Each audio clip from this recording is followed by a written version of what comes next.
এত নুডলস দেখে আমার মেয়ে কি খুশি, কি খুশি, সে তো অবাক আর অবাক।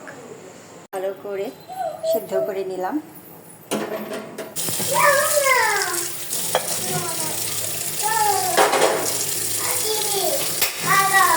ভালো করে নুডলসটাকে ধুয়ে নেব, জল ভরা দিয়ে রেখে দেবো।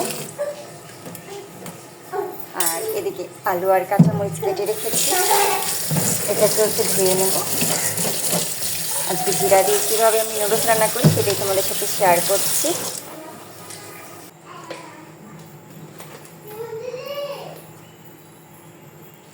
এই যে সাদা জিরে দিয়ে দিচ্ছি। এই দেখো কীভাবে জিরে সম্বার দিয়ে আজকে নুডলস রান্না করি। এটা সুন্দর ভাজা হয়ে গেছে, এবার আলুগুলোকে দিয়ে দেবো।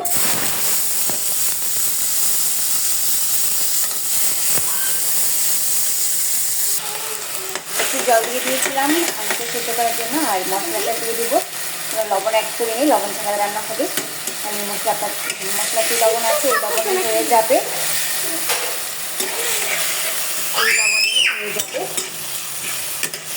ভালো করে আলুটাকে ভিজিয়ে নেবো, কষিয়ে নেবো মশলাটা।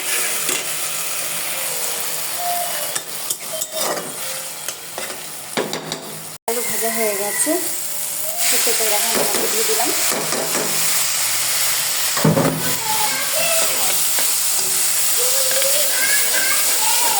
কাকে কেন? আমি আসছি, দাঁড়া।